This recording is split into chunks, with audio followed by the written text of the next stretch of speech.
I know. It's been a few days, so hopefully you've calmed down, collected your thoughts.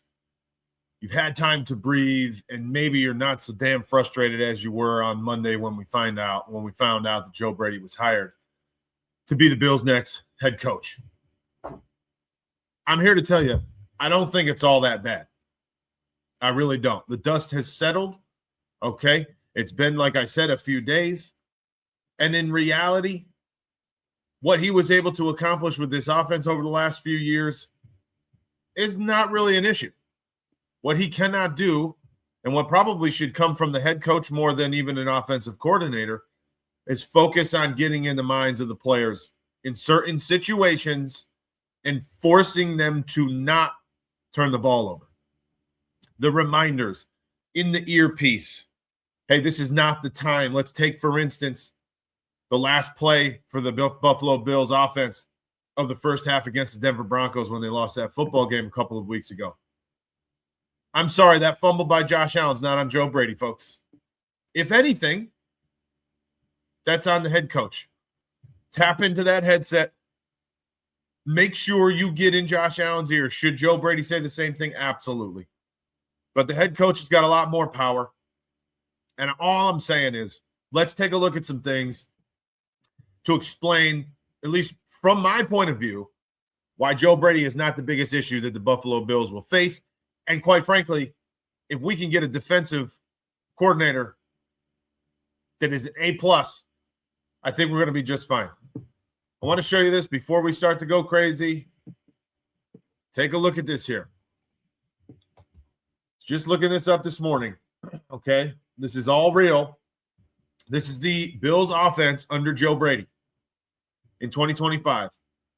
This is regular season only. I'm not putting into the playoffs because that's hard to put into context as well against competition and rankings. There's only a certain amount of teams that make the playoffs. So we roll through this. That's an elite offense. That is literally an elite offense. Fourth in yards per game with 376. Tied for fourth in yards per play with 5.9. I mean, think about that. 6 yards per play. Second most balance in rush versus pass play. So what I did here was I wanted to see who's the most balanced offense. Who's the hardest to determine whether this team is going to run or throw the football in any said situation. I have to dive into a little bit further, and we will do this. We got a long offseason. So depending on who we have as an offensive coordinator and what looks to be a new defensive coordinator as well, we're going to get into some game plan adjustments and structures, schemes that they should, in my opinion, use moving forward into next year. But there's not much. So they ran the football 50.6% of the time, which is the second most balanced offense in the NFL between pass and rush. Do you know who number one was? It's your NFC champions, the Seattle Seahawks, which were literally 50-50. I think they had one more rush play than they had passing on the year. Talk about balance. But the Bills were second with 50.6% of the time they ran the football. Not very many teams ran the football more than they passed it. Obviously, a pass-heavy and pass-centric league is the NFL. Second most touchdowns overall with 59. Third EPA per play as a whole overall. Sixth EPA per pass. Third EPA per rush. And I wanted to focus in on this last one as well. First in average time of possession, excluding overtime, with 33 minutes, 18 seconds. The second place team was a minute behind them. Okay, so they averaged possessing the football throughout a 45-minute football game more than a minute more than the second place team. 33 minutes out of 45. And even if we're rounding, that's 73% of the time. I'm going to round down to 33 minutes. Okay, out of 45 available minutes, the Buffalo Bills control the football 73% of the time throughout the regular season. Even with the deficiencies of the defense, however, the Bills' offense did everything that it possibly could to keep the defense off of the field. Now, with the gashing explosives that the defense did give up in large quantities this year, they still gave up some points, right? They still gave up some football points. And that is due, in my opinion, mainly to lack of tackling and the ability to stop the explosive run. Towards the end of the year, we made big adjustments. There were some games that they absolutely shut down the run defense, or I'm sorry, the run offense. Pretty much shut down Saquon Barkley for the most part. Shut down the Cleveland Browns run game. Shut down the Pittsburgh Steelers run game. Forget how many the Jacksonville Jaguars had a decent day on the ground, and they kind of went away from it for the wild card weekend. So I'm not too sure what their mindset was there. But the offense did such a good job of keeping the defense off the field with their deficiencies. Listen, there's injuries too, right? Injuries played a big part of the Buffalo Bills' defensive woes this year, and I'll be the first one to say that. I'm not making excuses, but what I am saying is that it's a reality, okay? Your number one draft pick got hurt preseason and didn't play until week, I believe, 9 or 10, right? I forget when we played Kansas City. And then he got hurt in week 18, didn't play the wild card weekend either. So, or in the playoffs either.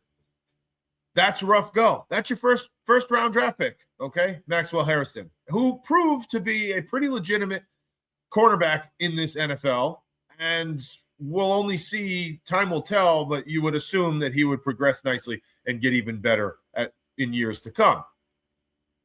Then you had your, I believe, third round draft pick in Landon Jackson. How many snaps did he play this year? 10, maybe? Then obviously your all-pro type interior defensive lineman in Ed Oliver comes out with a bang, sack on the first defensive drive of the year, forced fumble later in the game, basically to win the football game against the Baltimore Ravens. And he goes down and plays, I don't have it off the top of my head, but 4 games this year. Okay. Obviously, that's an issue. You have so that's 2 interior D linemen. You have your 5th round draft pick or 4th round. No, might have been 2nd round draft pick. I'm sorry. TJ Sanders as an interior lineman playing on the edge.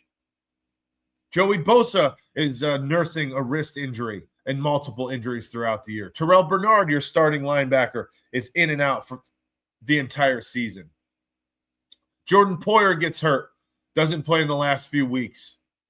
You know, I mean, the list goes on. You have Dorian Strong has a neck injury, doesn't play basically the whole season, right? I mean, it's been a rough go defensively when it comes to injuries. Some people had to step up, to which they absolutely did. Cole Bishop, which is a very, very big bright side in my opinion, no pun intended. Maybe we should call him Mr. Brightside. Played at an absolute all-pro level the first half of the season, the first 12 games even. And I'm not saying he faltered to playing poorly.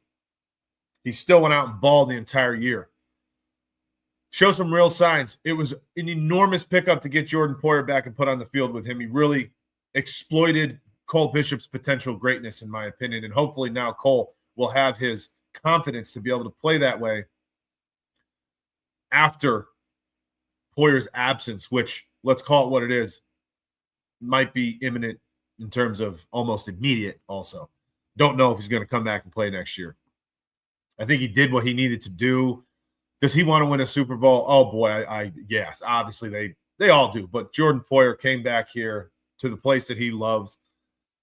I don't want to get into the sobbiness of that story, but he deserves it as much as anybody as well. However, the point that I'm getting at is Cole Bishop increased leaps and bounds when Jordan Poyer got onto the field and was his tandem and his running mate in the defensive backfield as far as safeties go. So hopefully Cole Bishop can continue that even without Poyer.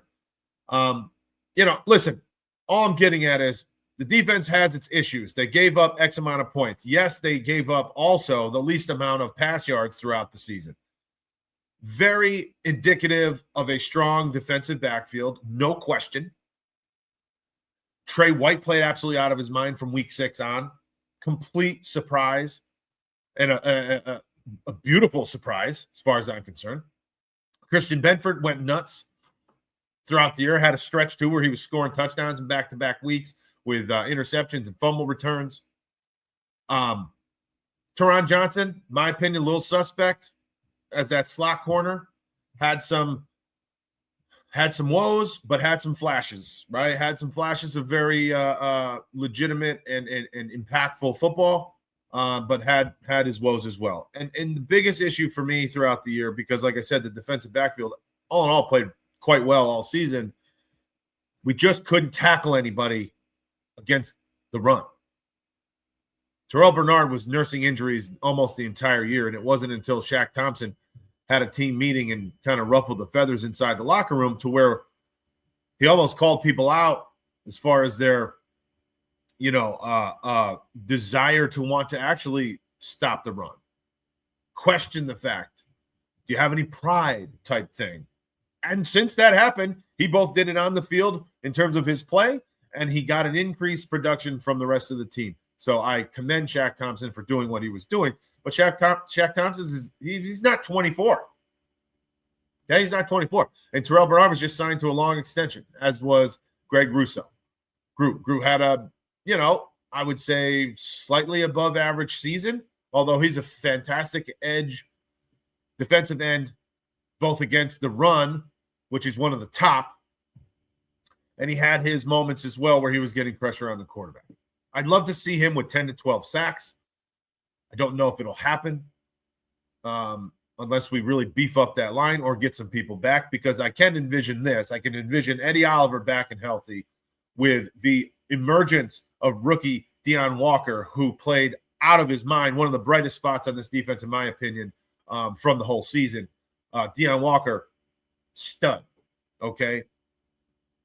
So if we can get Ed and Walker back, get some help for Rousseau on the other side of the football, because I don't think Joey Bosa's coming back.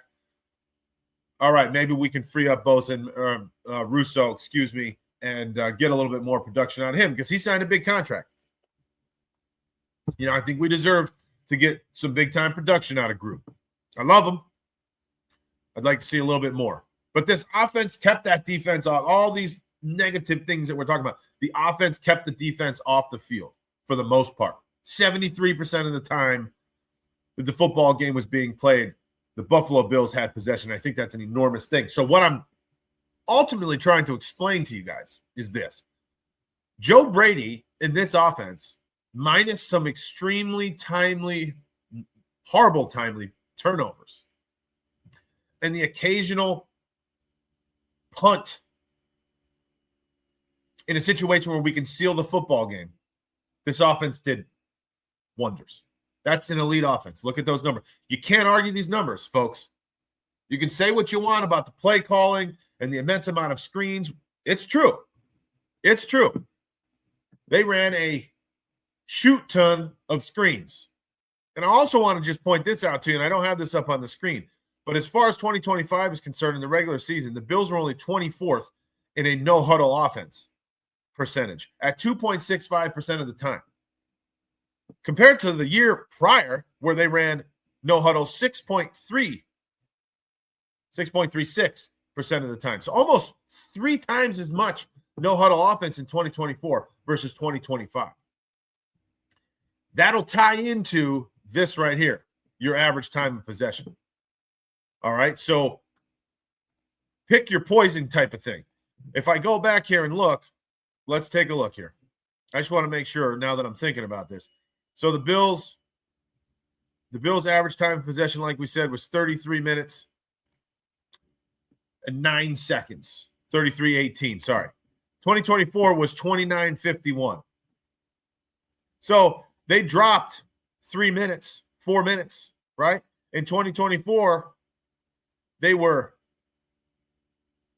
wow, okay.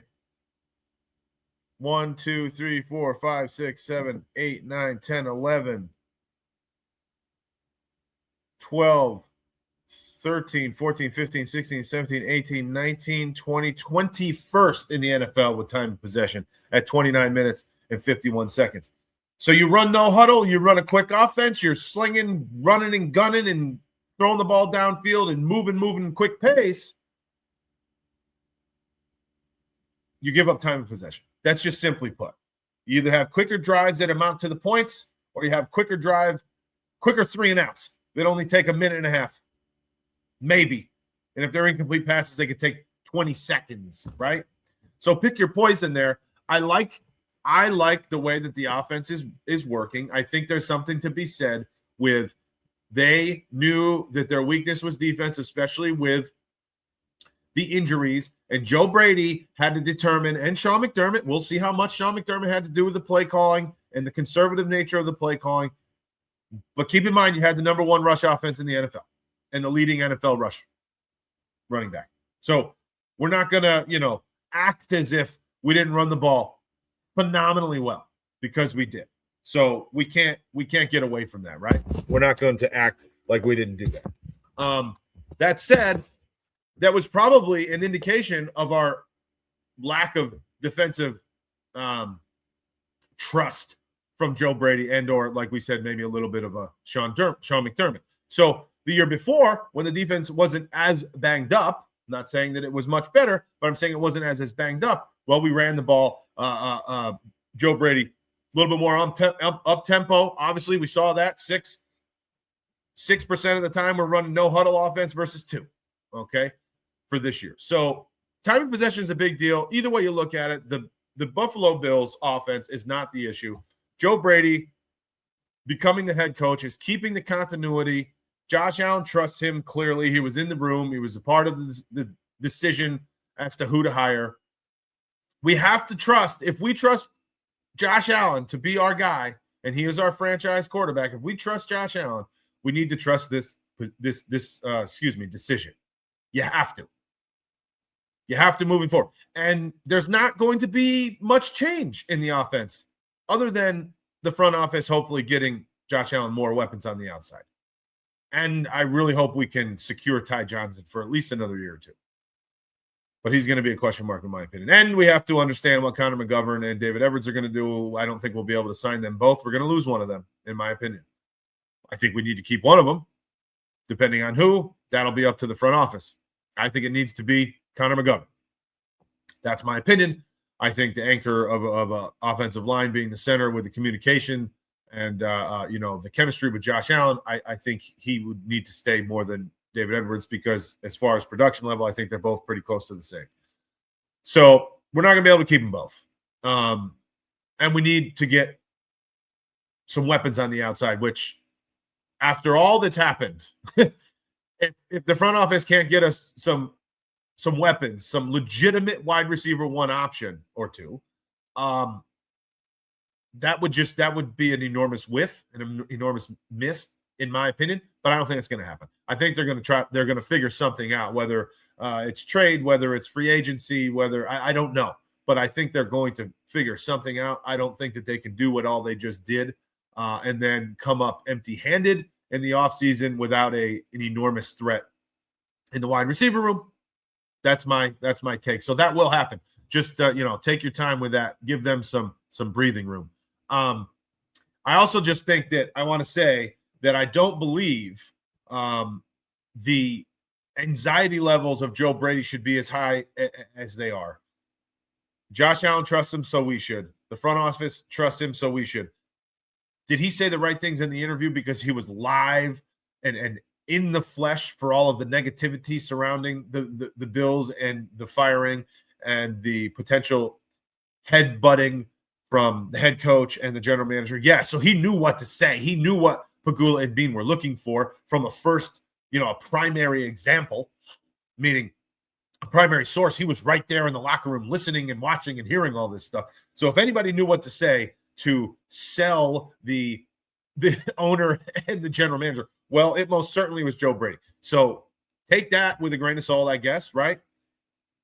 Because they came out and said, apparently, allegedly, that they went with Joe Brady because he was the CEO type head coach that they were looking for with the interview process. He said the right things about the coach versus GM relationship when it comes to personnel. Obviously, he's living the situation. He knew exactly what to say. Whether he believes it or not, different story, possibly, and we'll see how that progresses and where we get with that.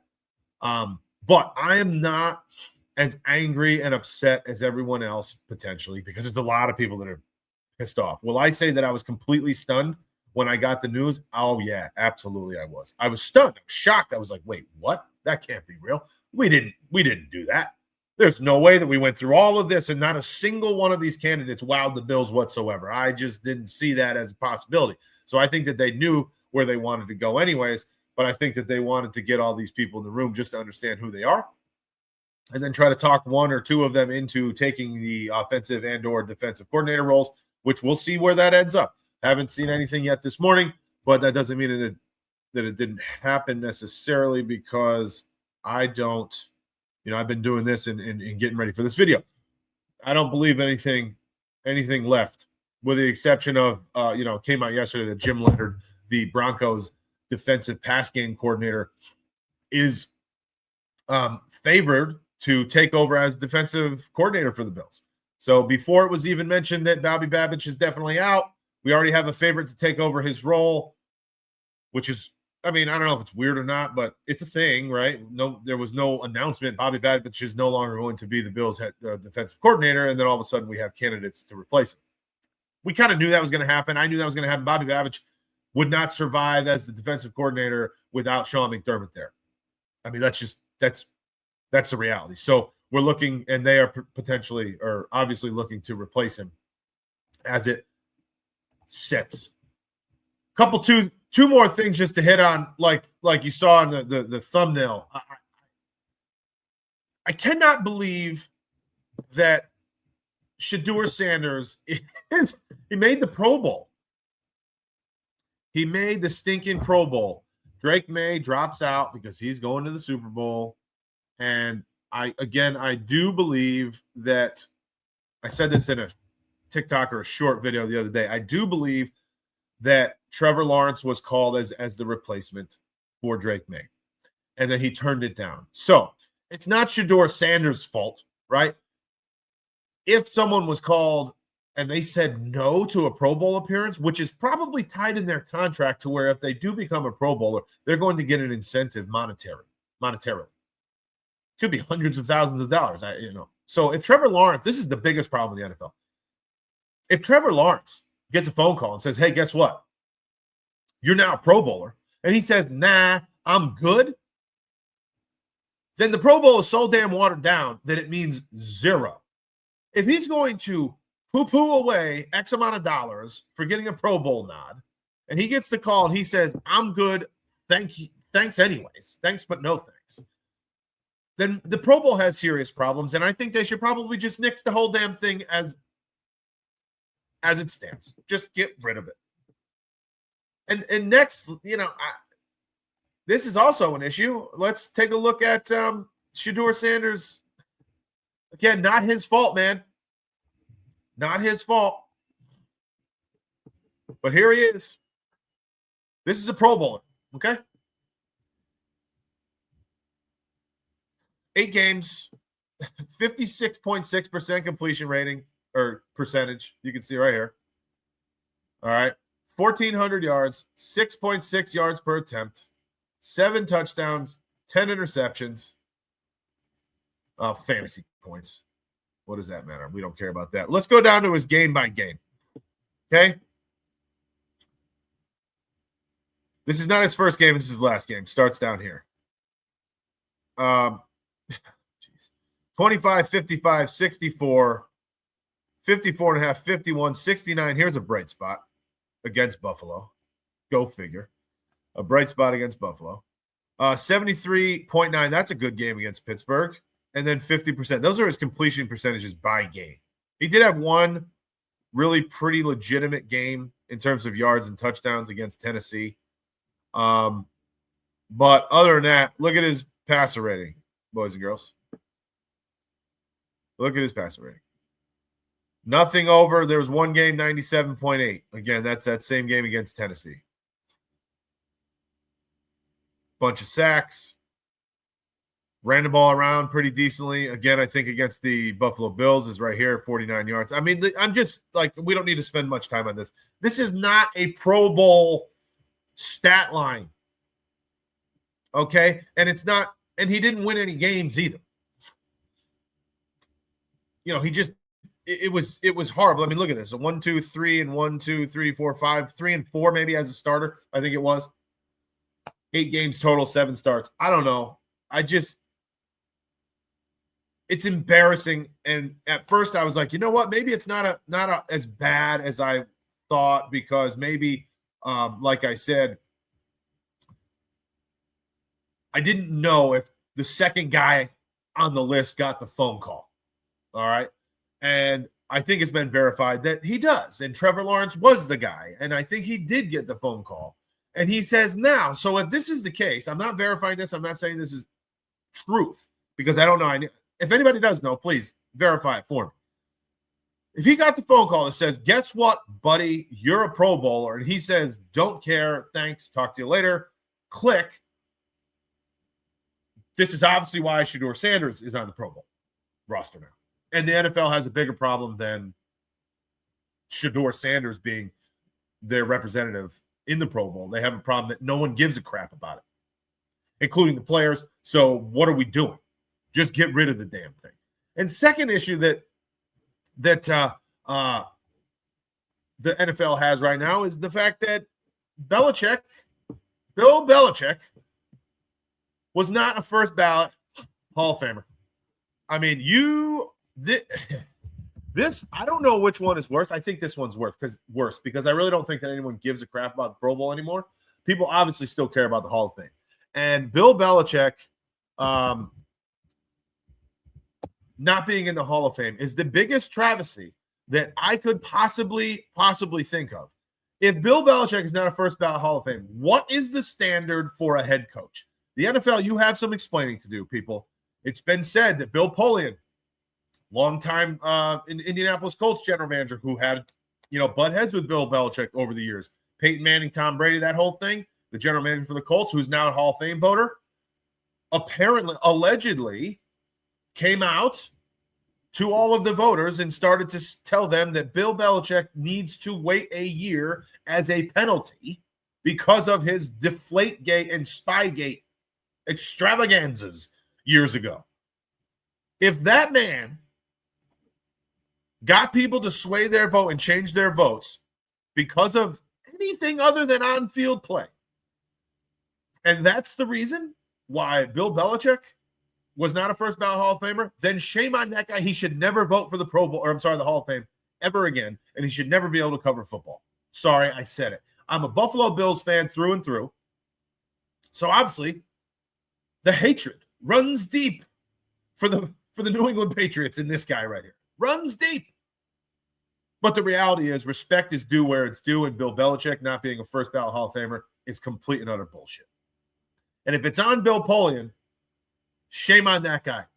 Yank his right to vote. He should never be anywhere in the Hall of Fame or anything around football again, because that is just simply a vendetta move that has nothing to do with football or Bill Belichick's career, other than the fact that the Colts had an extremely tough time getting over Tom Brady and Bill Belichick for years. They did it once for years and years and years. So that's my take on that. Bill Belichick not being in the Super Bowl, in the Hall of Fame, immediately first ballot, is the dumbest thing that I might have ever heard in my life.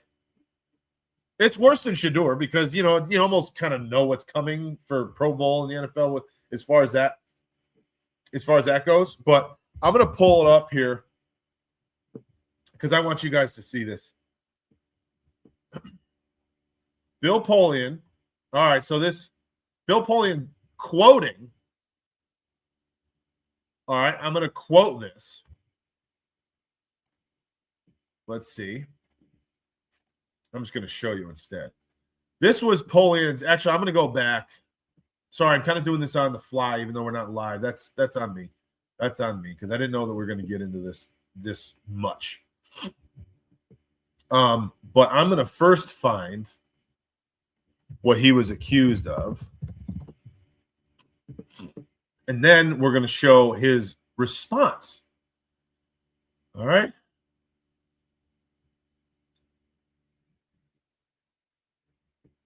All right, here we go.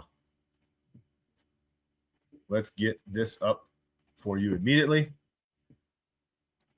This is insane. I can't say it enough times. This is absolutely insane.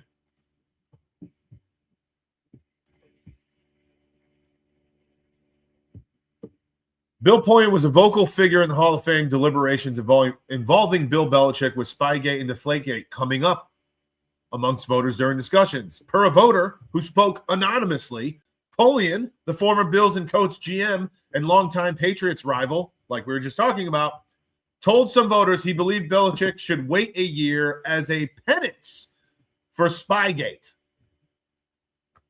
Again, what in the world does that have to do with it? He did his time. They did their investigations, and it's over. Like it or not, Mr. Polian, it's over. That's like telling me that someone that committed a foul in a game, a face mask, should no longer play the rest of the game or have a penance other than just the yardage. He went through hell. I'm not even saying that I don't think that he did. I saw someone ask someone else on X here earlier today or yesterday, do you feel that Belichick should be in the Hall of Fame? What's the difference with him and Barry Bonds? My God, Bill Belichick. My point, they should both be in the Hall of Fame. I don't want to get down that rabbit hole. Believe me, remember now, I'm a baseball guy. I played professional baseball. I don't want to get into that whole thing. But the fact is that it's over. And that this gentleman here, Bill Polian, unfortunately, no one gives a shit what you think about Bill Belichick personally, because that's all this is. Maybe I should digress, because if you got enough people to not vote for him, maybe people do give a shit what you have to say. Not me. Not me. Complete and utter nonsense. So that's what they said originally, right? That's what they went after. And now, I mean, that was the allegations against Polian. Now we'll pull up Polian's response, because he put up the, oh, no way. No way. Wasn't me. And we're going to read that here. Not that I am in love with everything that this man says. Manuacho. I'm not saying that I agree with his take on everything, but he has it posted here. So let's take a look. In an interview with ESPN on Tuesday night, Polian denied telling fellow voters that Belichick should serve a one-year penance for Spygate. But he said he heard his fellow voters float the idea, but he insisted he didn't agree or disagree with the proposal. Okay. So he's saying that it was out there. The idea was out there. And it was in the middle of the discussions amongst the voters. And then he said, I don't agree, but I don't disagree. That's kind of weird. Polian said he voted for Kraft and even spoke up on his behalf during the deliberation, saying Kraft had no knowledge of the Spygate scheme. Okay. Polian added that he could not remember with 100% certainty if he voted for Belichick, saying he was 95% sure he voted for the coach and the player, most likely L.C. Greenwood. What? He can't remember if he voted for Bill Belichick? I didn't even know that. What? Okay, if you can't remember who you vote for, you need to get out, sir. That's even worse than I thought. I'm not going to turn this into politics, but I think you know where I'm going. It's not about politics at all. But you can't remember? You're in a position with this much power and you can't remember who the hell it is you voted for? Take the vote. You need to take the vote for this man. Here's a quote from Bill Polian. I was shocked to learn Bill didn't get in, Polian said. He deserves to be in the Hall of Fame. Okay, so here's the thing. This is what the NFL needs to do, and this is why it's so embarrassing. Last year, the NFL was pressured a bit as far as who votes for MVP. And there were a lot of people that didn't think that Josh Allen should have won the MVP. And what did they do? They actually came out with the list of who voted for who. All of the voters. Do the same here. I'm calling on the NFL. Tell us who voted for who, yay or nay. And if they don't, because they just did with the MVP, if they don't with this, then they're running scared, baby. And somebody's got something on somebody. That's all I'm saying. And it's funny. I also tweeted this earlier. All right, I'm going to go on another brief, small rant. But we got to get out of here. We got to get you guys out of here. It's too long. Too long. But I'm getting hot now, baby. I'm getting hot. This is just me. Just good old me, who doesn't mean much of anything. Tweeted this out earlier, and I'm standing by this. Kurt Warner and a lot of the NFL Network employees have an awful lot to say about an awful lot, as they should. And I'm not blaming all of them so much as I'm blaming mainly Kurt Warner. Because I heard Steve Mariucci kind of get on, what was his name? The NFL referee committee chair, who was kind of coming to the defense of the referees on the field in the Denver Broncos game for the catch, the Brandon Cooks catch or interception. And he was grilling him like, who makes these decisions? Where does the assistant replay come from? Is it one guy with the final say in the booth in New York? Is it somebody in the stadium? Is it the referee on field? Like, who the hell is it? And he didn't get an answer. So he did a great job pressing this guy, asking where are these calls coming from? The people want to know, and they deserve to know, as do the coaches on the field. So I appreciate Steve Mariucci, and he's not really a social media guy. But Kurt Warner is. And Kurt Warner is up and down all day about all these hot topics, saying his take and his stance. And I don't begrudge him. I mean, he's obviously an MVP Hall of Famer. Great quarterback. Great career. Love the guy. I don't think he's a bad person. But he's got a lot to say about a lot. I went back and checked. Kurt Warner didn't say shit about this hot topic. Just saying. Where is everybody that works for the NFL and the NFL Network? Where are your opinion on this? Because there's no way in hell, because every other player, ex-NFL player or current player that has chimed in about Bill Belichick, it's 100% on the side that he should absolutely be in the Hall of Fame. 100% he should be in the Hall of Fame. But Kurt Warner has nothing to say. But he's still an employee of the NFL because he works for the NFL Network. So I really want you, I'm calling on Kurt Warner. Somebody help me here. Kurt Warner, tell us what you feel. Tell us the truth. And the only reason he's not saying anything is because he disagrees with the way that it went down. But he won't say it. He works for the NFL, so he's not going to say the NFL is horrible. They got this one wrong. I don't even know that he's even chimed in about Shedeur Sanders, which everyone in the world that used to play football or still does also think that's a complete joke. Kudos to Shedeur Sanders. Congratulations. Horrible situation. Same here. So the silence is proving that you disagree because you're not silent about anything if it doesn't have to do with tearing down the company that signed your check. So I get it, Kurt, but just don't be so open and honest about everything unless it has to do with the NFL in a negative way. Just looking for some consistency here from a gentleman. You're a face of the NFL still. And you're on social media chiming in about everything, which you have the right to do. And you also have the right to not say anything. So these are not, me going over the top on you. I just want you to be consistent. I just want everybody to be consistent. You got something to say about everything. So now say it against the people that sign your checks. If not, that's a little weak. That reminds me of the corporate world where an employee, non-football, right? Millions and millions and millions of dollars. So in some regard, I kind of understand. Like, oh, shit, if I say what I really want to say, I'm going to lose out on money. I'm going to get fired. Okay, I get it. But that just means that you're working for the man who tells you what to say and what you can't say. So it happens in corporate America every day, all day. Unless you agree with the entity, you shall shut your mouth or be reprimanded and hurt some way. Now, I don't want to say physically, financially, publicly, in the future, receiving a new job, things of that nature. That's the problem with the world. We say we're free speech, and we are. Look at social media. Everybody can say what they want. But not really. Once you get tied to somebody too deep, so to speak, you're not free. Kurt Warner, you are not free, or you would have said something, my sir. So that's all. I'm done. NFL, come out with the voters. Tell us who voted for who. Give us the names. We want the receipts.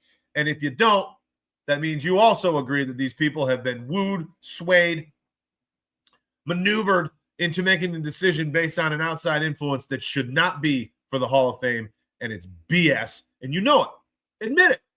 I remember years and years and years ago, Tylenol, literally the company Tylenol, had a major issue with, I think, packages and bottles not being sealed completely. It's a big problem. People were literally buying Tylenol, and they shouldn't have been taking them. Tylenol did the greatest thing ever. There's case studies about this. They did the best thing that any PR has ever done, and they set the precedence and set the tone. This is what the NFL needs to do. They need to pay attention to this story. They came out and they said, instead of trying to hide anything, they came out and they said, listen, world, we effed up massively. We put bottles on the shelves that weren't even sealed tight. That's a problem. We're taking them all back. Please forgive us. We're going to ensure that we take the steps for our production line and our product safety for this to never happen again. We will have you in mind. We're taking them all off the shelf. Just so you know, that means we're losing $100 billion or whatever the number is. But it's the right thing to do, and we feel that if we get ahead of this and tell you the truth, hopefully you'll trust that we'll always be honest with you, and everyone makes mistakes. We will do whatever is right to fix those mistakes and not allow them to happen again. NFL, follow Tylenol, please. Come out and say, horrible job by the voters. It's literally the best coach to have ever coached football, arguably, most would say. If not, top 3, top 2. What is the standard? We messed this up, and we're going to relook at the formula to which players and coaches get voted on, or front office people, to be inducted into the Hall of Fame. And maybe we should take a look at the mentals of some of these voters. I mean, if Polian's telling us that he does not remember if he voted for Bill Belichick or not, that's an issue. Then that means he definitely doesn't remember Bill Belichick's career if he doesn't remember what he did yesterday. That's a problem. That's a problem too. Anyway, love all of you. Please like, subscribe, follow us around social medias. Keep coming. Big news coming, like I said. Thanks for staying to the end. We're going to be joining up, partnering a little bit with one of the biggest Buffalo Bills content creating groups in the world, and super excited for that. So pay attention for that. Stay tuned, and we will see you soon. Go Bills. Go Front.